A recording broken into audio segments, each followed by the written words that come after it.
All right, howdy. We'll get started. Announcement. I'm pretty sure you saw the email from Emily, right? So make sure when you email me or Emily, CC the other person. It will reduce our workload.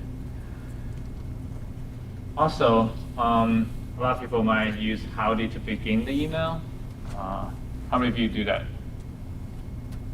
A lot of you? Okay, some. So it depends who you are sending the email to. If you're sending the email to a professor or someone that's not in Texas, howdy might sound strange to them. If you want to be professional, maybe use more common phrases like hello or hi. It's even better than howdy. But I think it's howdy. It's acceptable here because everyone uses it. And to be professional, you have the format, which I also put it in the syllabus.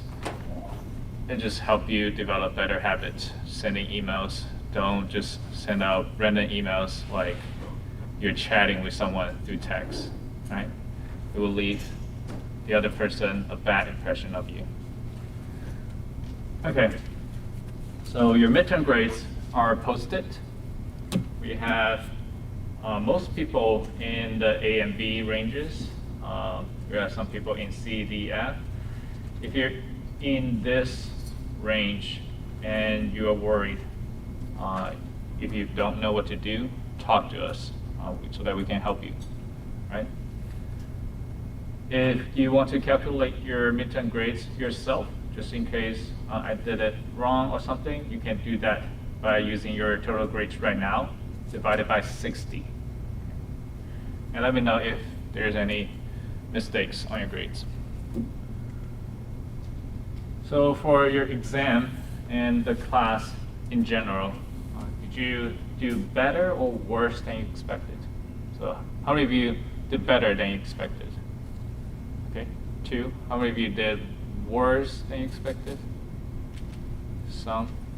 Okay, most people. So the rest will be like you expected that you would get this grade, right? Okay, good. Okay, so there was a study back in 1999. The name is called Unskilled and Unaware of It. What they did is they asked participants to rate their own performance, so their ability on tasks like humor, logical reasoning, and grammar. So they asked them what they expect they will get on the task, and they're going to rank them on a percentile. What they found is that people who are not good at them tend to overestimate their ability, and people who are good at them are actually down-estimate their performance. So this shows that people who don't know what they don't know is the problem. They think that they know it all, and in reality, they don't, so that they don't study as hard. So make sure you know what you know and know what you don't know. And that's called metacognition. That's knowing what you know and what you don't. According to Plato and Socrates, is I know that I know nothing. It's a pretty famous phrase. So how can it be beneficial knowing this finding? Anyone? I pretty much just told you. Yeah. I mean, let's check your confidence, and if you're overconfident about something, sometimes that can make you think, oh, maybe there's something I'm missing, so I need to double check. Okay, so you said make sure you're not overconfident. Yeah. If you think that you are, double check. Maybe something you missed. Okay. Anyone else? Did you learn anything from the finding? No? Okay. So it's good that you have questions. And it's also good that you're aware that you know nothing. How many of you have that feeling that I feel like I'm lost in college in general or in this class? Some? Okay, a lot of you. I don't know what the questions, like what questions you ask the professors. How many of you have that feelings? Okay, that's good. It means that you're aware that you don't know something, so you need to work on it. Don't just ignore that, right? Don't do nothing. Do something about it. For a lot of grad students, for example, me in grad school years, I want to say 70 to 80% of times I don't know what I'm doing. I'm just lost. But you're making progress, right? It's not good if you think that you know everything. If you think that, I knew it all, I don't need to ask questions. That's a red flag. So make sure you understand that. So for today's agenda, we are going to talk about long-term memory and retrieval. Before we do that, let's do a review question. So Portia just got a new ATM password, this number. She repeats the code over and over using what to keep it in memory?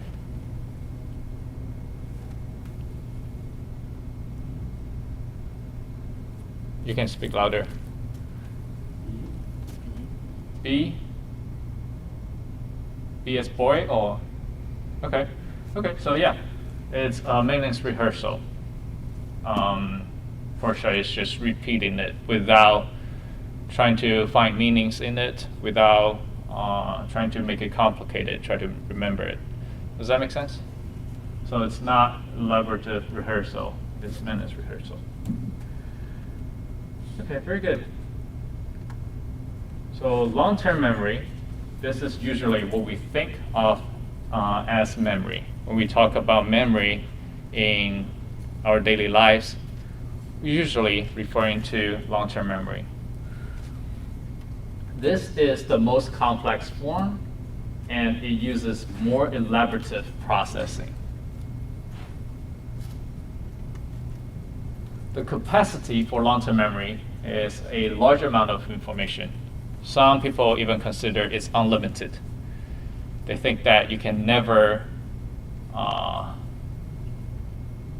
remember too much. Right? The duration for long-term memory is from 30 seconds to a lifetime. So it's a long range. So you mean like it starts from like 30 seconds after you gain retrieve the information and until the rest of your life, or like? No, so it's the duration of a long-term memory. It can last 30 seconds or longer. Okay. Yep. Okay. So, quick question. Do you want to have a good memory that you never forget anything? Say no. Yeah. For exams, sometimes you need to remember a lot. How many of you have that thought? I feel like the situation. Oh, okay, so a lot of you. But this is actually not good. I'm going to show you why. Forgetting is actually very helpful for us for a lot of things. I'm going to show you this rare case of Jill Price. It's a video. You can just see what kind of problems it can cause if you don't forget anything. As we now know, Jill Price has a unique brain that can, in effect, relive her life day by day, including watching the TV shows she loved. I tested her memory with random clips. This is All in the Family. Can she guess which episode from a few seconds? You ain't ugly.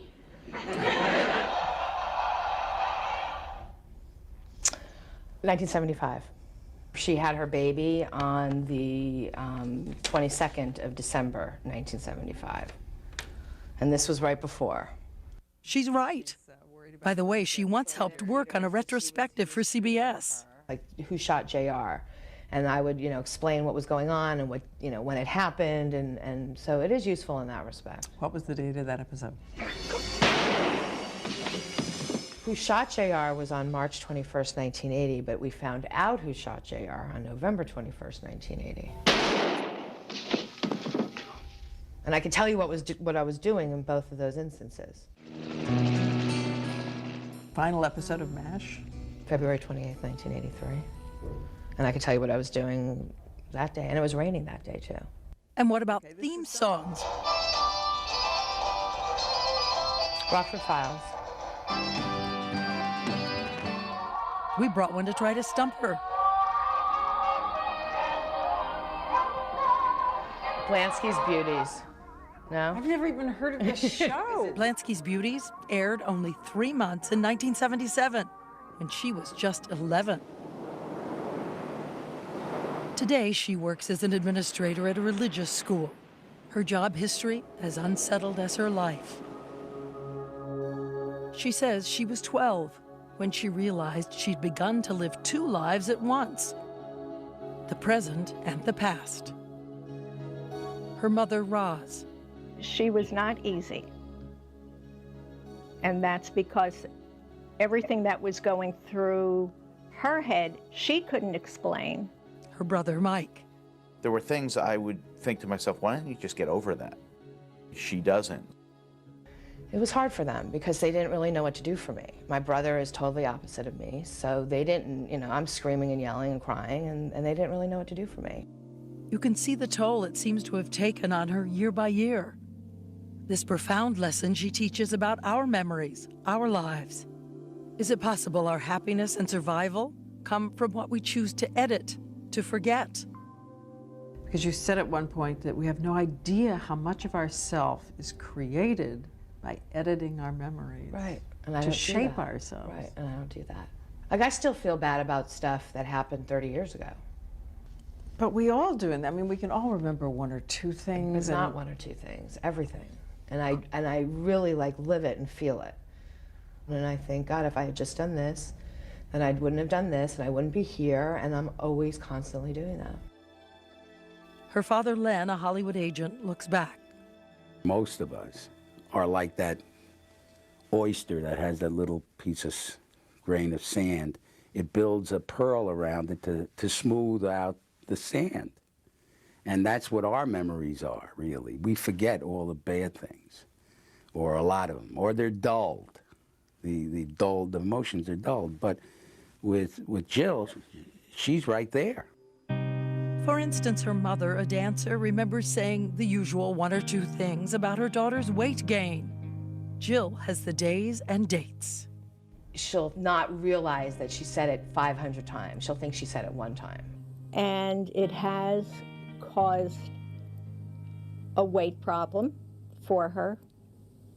But there's nothing I could do about it anymore. Jill wants us to know that too much memory living in the past is paralyzing. It's uncontrollable. I actually probably should be like in a mental hospital because this makes me crazy. But I figured out a way to live with this. I mean, think about your junior year in high school. Now, what can you remember?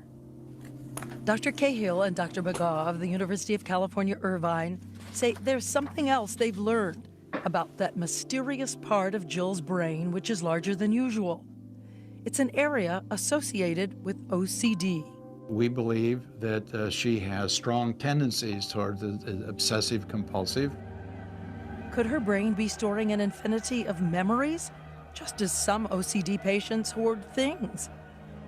We don't think it is an accident that the tendency to collect is both for objects and for memories. We think these are related, and we think that the brain does it, and we want to figure out how.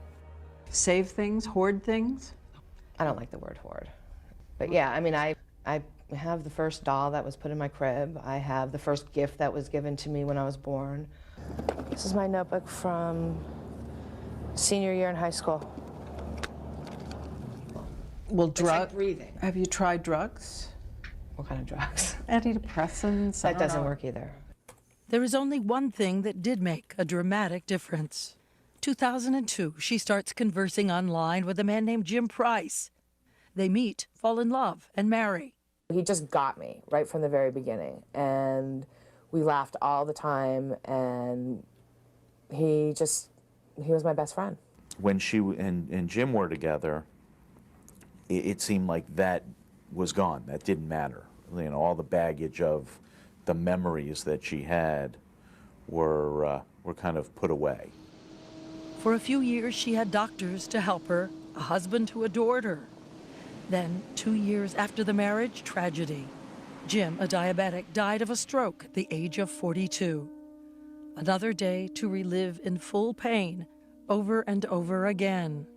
And we could say, time heals all wounds. Doesn't for her. Her best friend, Wendy Lavoie. I think Jill's brave, and I think she has a lot of courage. And she's my hero because of it. I don't think she knows that. She will.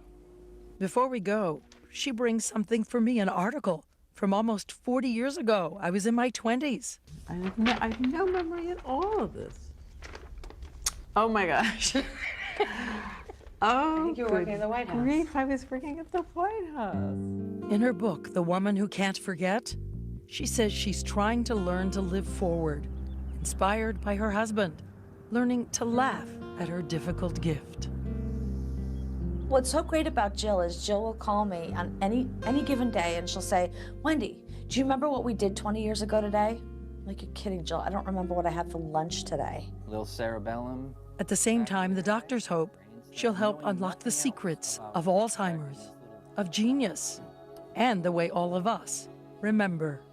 I don't want to go too crazy here, but it could revolutionize is maybe too big of a word. It could profoundly influence how we think the brain stores memories.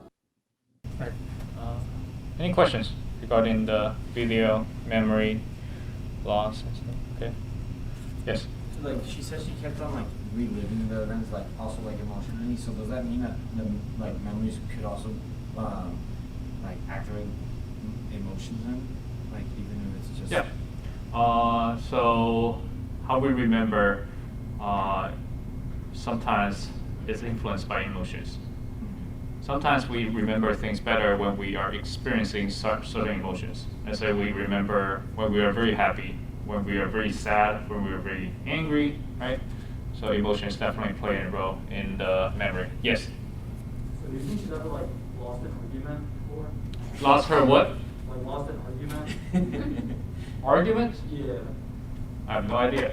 Like, I can't imagine like dating a girl who can remember everything, you know? I know. But, yep. So forgetting sometimes is good for us. And there's a difference between memory loss and dementia. If we have time, we'll talk about that at the end. Just some advice for you to prevent memory loss. So we have two types of long-term memory. First, we have the explicit memory, also known as the declarative memory, because we can talk about it, we can describe it. And this is conscious. In explicit memory, we have semantic memory. Those are facts. For example, I know that something, I know who's the president right now in the United States. That's a fact. So that would be semantic memory. What examples can you give me for a semantic memory?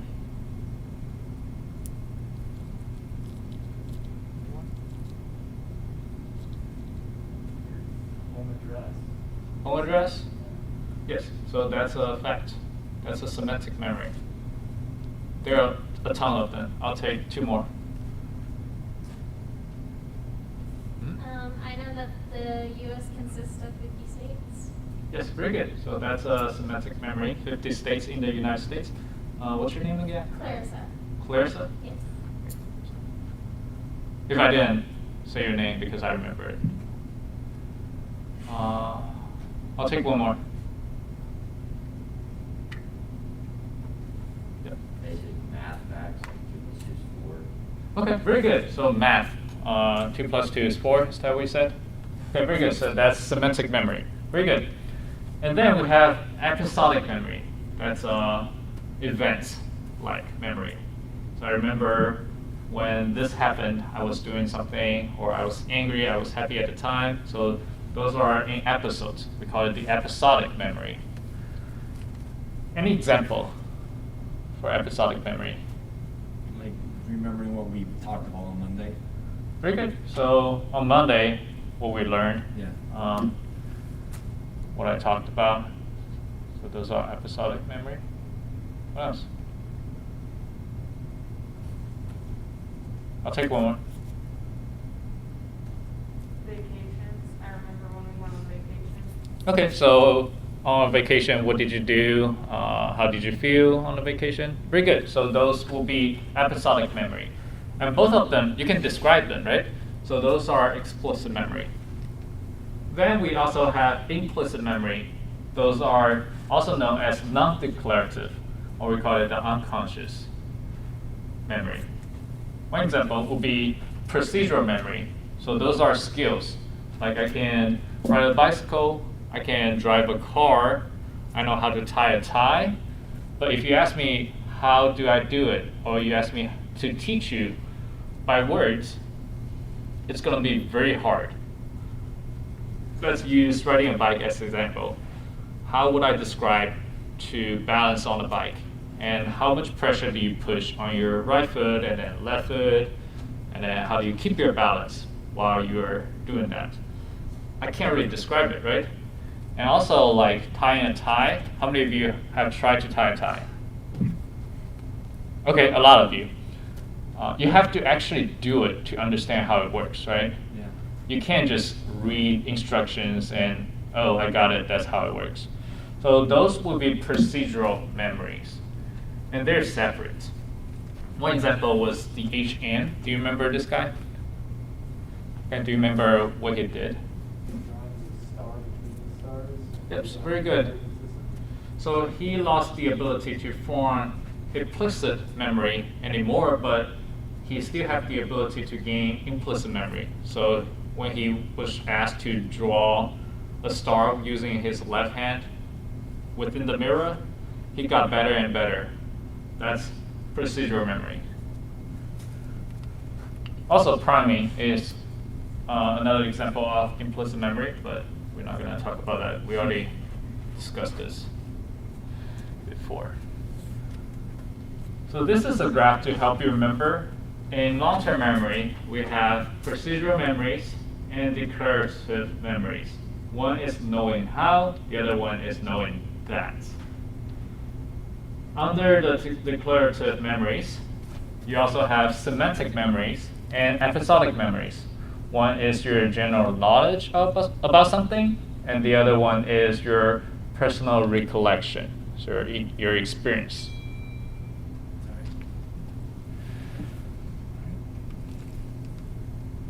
Okay, so now I'm going to show you an example, a scenario, and then you tell me what type of memory is it.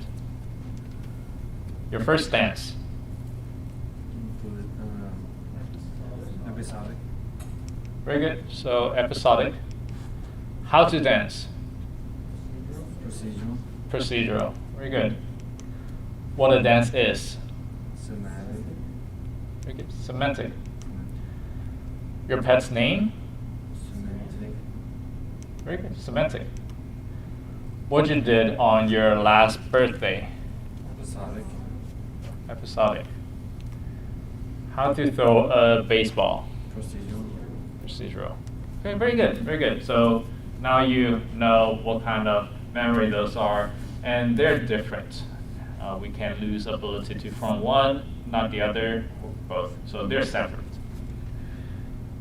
Now, question: which one is the correct U.S. penny? A. What else? Are you just following peer pressure or B? Okay. So the correct answer is A. And this is kind of hard to remember, right? And do you know what kind of memory this is? Semantic. Yeah, semantic. Yeah.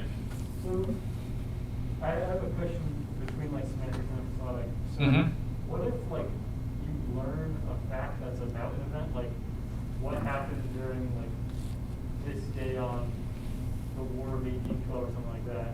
Like, is that still kind of an episodic memory, or is that considered? So, yep. So let's say you learned who the president is on that day, right? And then if I ask you who the president is, that will be semantic. But if I ask you, when did you learn about it on the day, what you were doing, it's a longer memory and there's more information about it, that will be episodic. Okay. Right? It should be pretty easy to identify. It's not going to be very confusing on the exam questions. So, very good. Now I'm going to show you a demonstration. I will show you a list of words for 40 seconds. So it's a long time. Spend about 2 to 3 seconds on each word and try to remember it. Try to remember as many as you can. And you can use the techniques that we talked about last class. All right, you guys ready? Okay.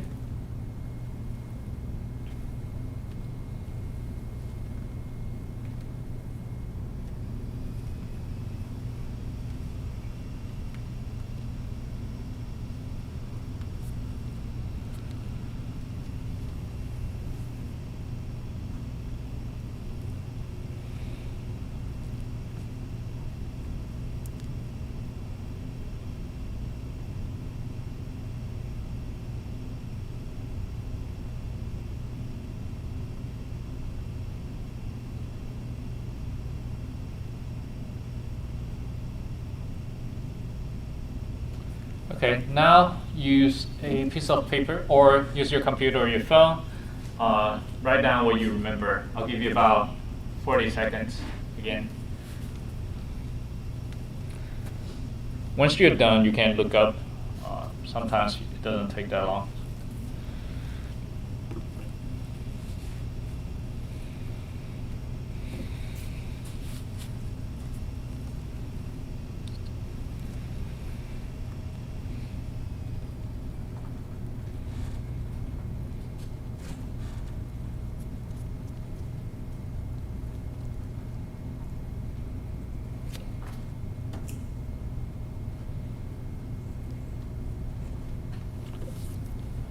Okay.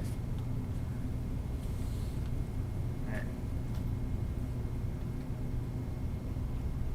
You guys done? Okay. So how many people have sleep on their list? Only 1, 2. Okay. So there was no sleep on the list. And this occurs because in long-term memory, meaning is more important. So that's why we say semantic coding is dominant. Do you remember that triangle that I showed you? So long-term memory functions in a semantic network. For example, when I show you a bunch of words that's related to sleep, your memory is more likely to spark that memory about sleep, right? And when I talk about sleep, you would think about other words like tired, fatigue, night, dark, bad, throat, dream, and certain, etc. So that's the meaning of semantic network. Does that make sense? Okay. Usually when we have a larger classroom, you see a lot of people have sleep on the list. Okay, so how many people have bad on the list? Okay, almost everyone, okay? How many people have dream? Not as many. Okay. How many people have night? Okay, not as many. What about artichoke? Okay, more people have artichoke. Okay, so I'm gonna show you like what those are. So bad, most people had it because this is the first thing you saw. And this is called the primacy effect. You see things the first time, and then you have a stronger memory of it. That's why we also say that first impression is very important, right? When you see someone the first time, that memory, that impression can last a long time compared to other memories. There was a study, they asked students to rate their professors, how they feel about these professors within the first minute that they're in the classroom in that semester. And then at the end of the semester, they asked them to rate their professor again. Most of their ratings and their impressions are the same. So people form their impressions, even long-term impressions, within the first minute. That's why it's very important when you go to a job interview or grad school interview, you need to be very professional. Right? Dream, that's the last term that I show you. That's called a recency effect. You should remember that a little bit better because it's the most recent thing that you saw.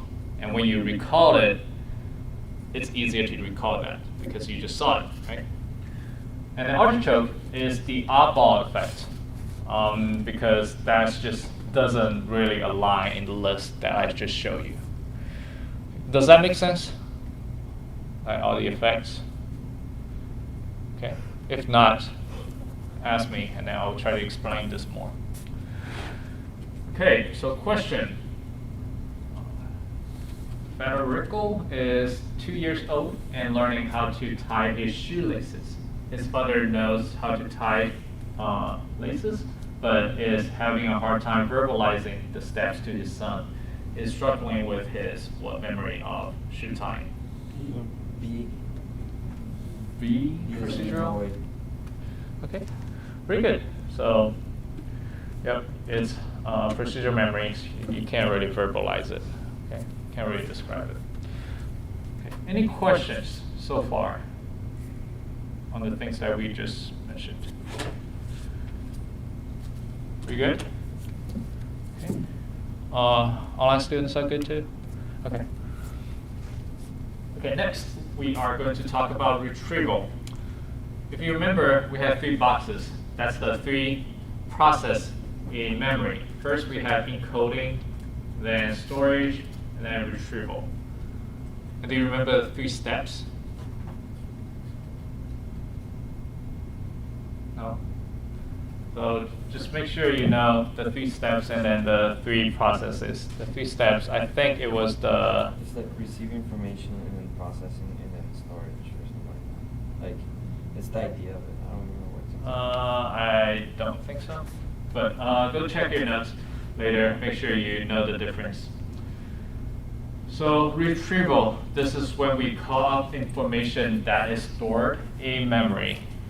And we refer it to remembering. There are 2 types of retrieval. First, we have recall. This is when we try to retrieve information without help. Some examples will be filling the blanks, essay questions on the exam, and can you give me some other examples of recall?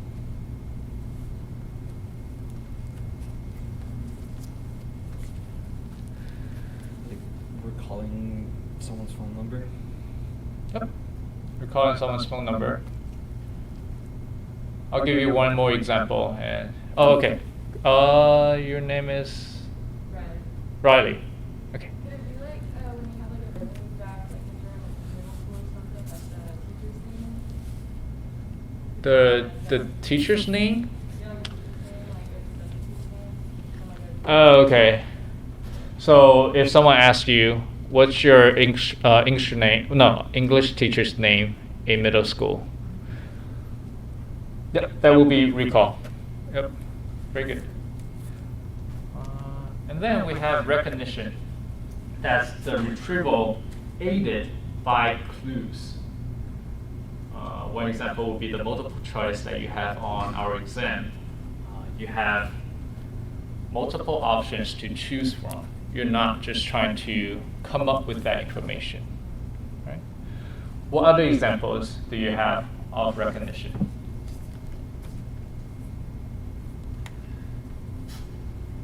Yep. You're trying to think of a word, you think of synonyms. It's not that you are thinking of the synonym, because that would be recall again. But if I ask you to think of a word, but I give you the hint of a synonym, that will be recognition. Does that make sense? Yes? Would an example be like if somebody asked if you know someone named Aaron and you didn't remember, but they showed you a picture, that would be recognition? Yeah. Another example will be, I I asked you to meet one of my friends yesterday, and then you forgot their name, and then I give you a hint like start with S, that will be a clue, and that will be recognition. Right? So there's a thin line between recognition and recall. It's just like whether there's a clue or not, and it's going to be very obvious on the exam questions. Don't need to worry about getting confused about that.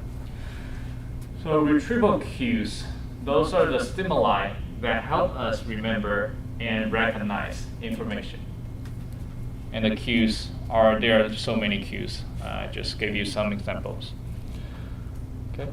So next we are going to do an exercise together. So how many of you have seen the Snow White and the Seven Dwarfs? 2, 3. Okay, most people in the class. If you don't, if you haven't seen this, I'm sorry, but it's not going to apply to you. So now try to write down the name of the 7 dwarfs for those who have seen it.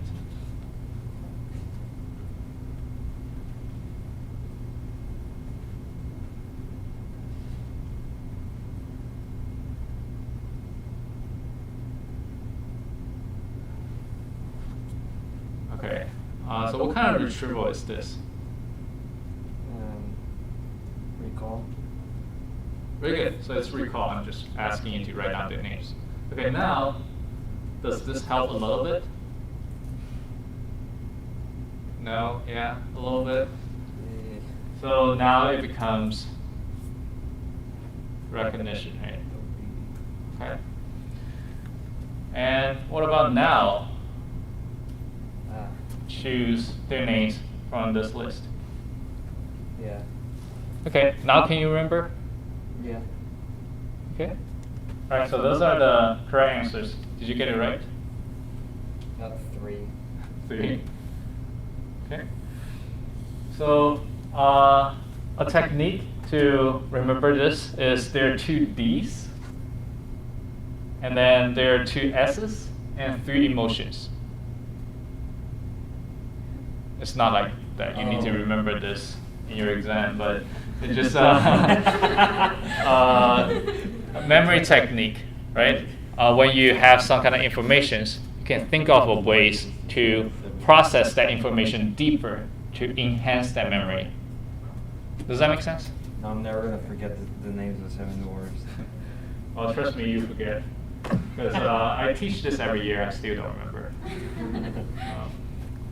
Okay. So, types of retrieval cues. First, we have context-dependent cues. This suggests that our memory can be affected by environments. So, study shows that we're more likely to remember if the encoding process and the retrieval process are in the same environment.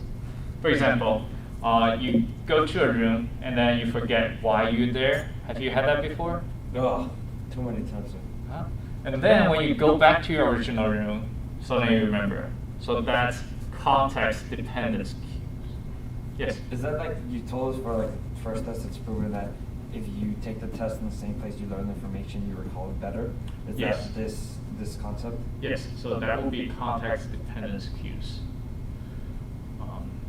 The environment will help you remember what you encoded. Okay? Next. Oh, applications. Any applications besides the taking the exam where you had your lectures? What else? How can you use this information? Do you have to be in the place, or can someone like describe a place? Like I've had it like, oh, do you remember this person? We met him at blah blah place. Would that help even if I'm not there, or is that like a different situation? Not really. That would be different because you're not in that environment.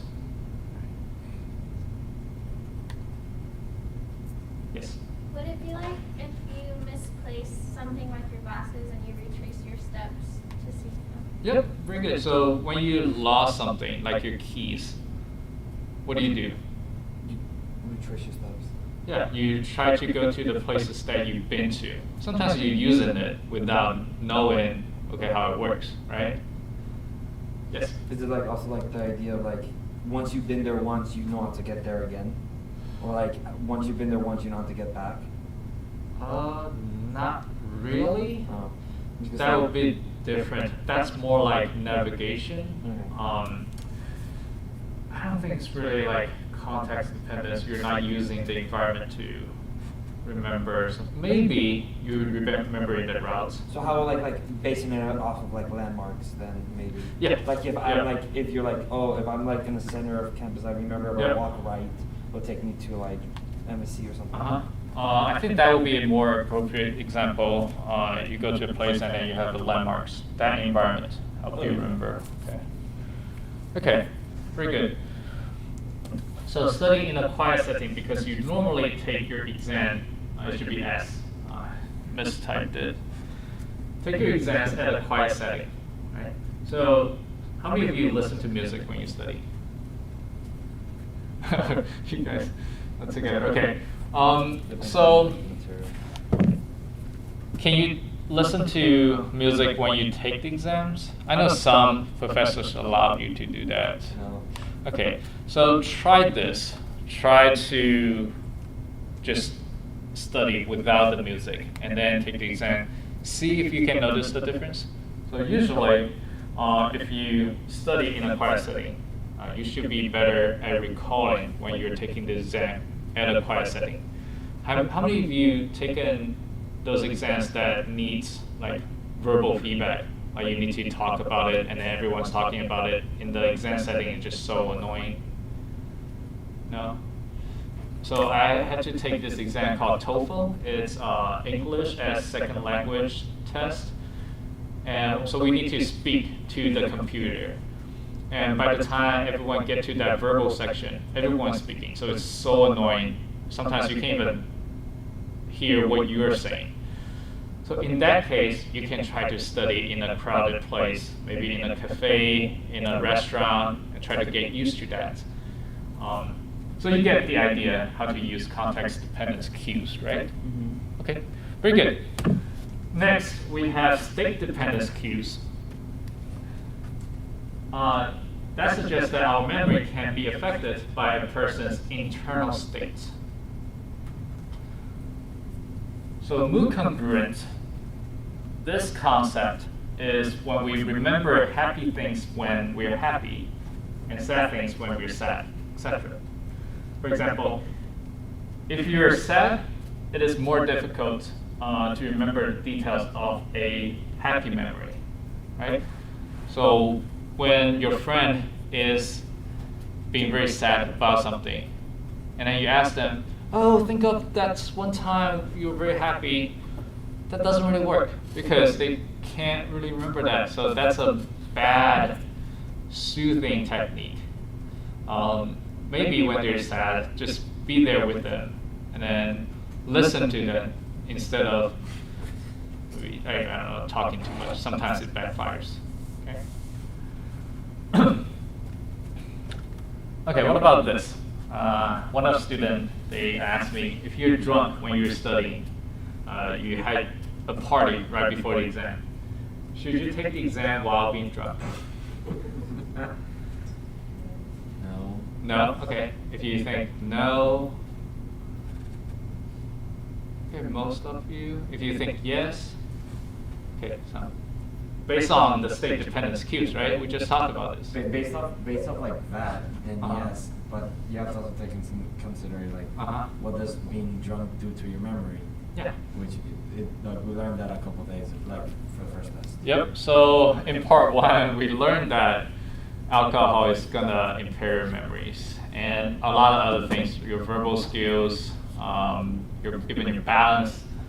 So no, it's not a good idea to take the exams while you're drunk, even though you might be studying while you're drunk. If you're drunk, just don't waste the time to study. You're probably not going to remember it. So just sleep. That's a better strategy for remembering. I think we have some time to talk about that. Any questions so far? We're good? Okay, so we have some times to talk about strategies, how to prevent memory loss. So that's it. If you want to remember, use this in your life, it's good. If you don't want to remember it, that's fine. It's not going to be on the exam. So the most important things for memories is sleep. So sleep is very important. It helps you enhance your memories, build neural connections. So make sure you have stable sleep schedules. Okay. The second one, can you take a guess? What will be important for memory? I feel like being like eating right. Nutrition? Yeah, because like when you're hungry, all you can think of is you're hungry. Okay. So that's later on the list. So the second one is exercising. So physical activities. You don't have to really hit the gym very hard, but exercising, move your bodies at least 30 minutes a day. It helps with your memories. It also prevents dementia. So that's the second important thing.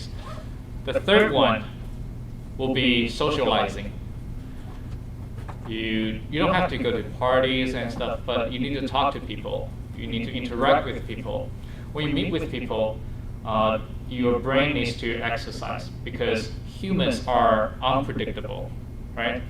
And you need to know what appropriate things to say. It exercises your brains. So socializing is very important.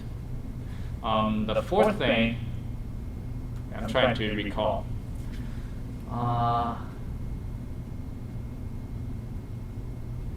Okay, I forgot the fourth thing. But the fifth one will be nutrition.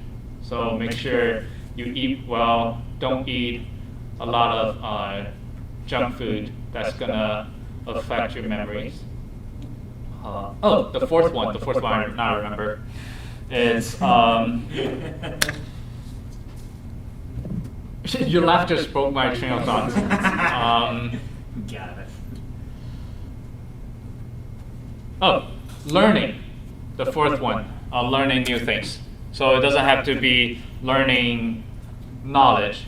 It can be learning new dances, learning a sport, anything that will exercise your brains. That's very important. And then nutrition, eat right. The sixth one will be medication. A lot of medications that you take can affect your memories. And also it affects you differently in different age stage. So make sure you have the right medicines if you need to take them. And the last one will be stress. If you're stressed, it affects your memory as well. So those are some important things that can influence your memories, and you can use it in real life. So that will be it. If you have any questions here, if not, I will see you on Friday.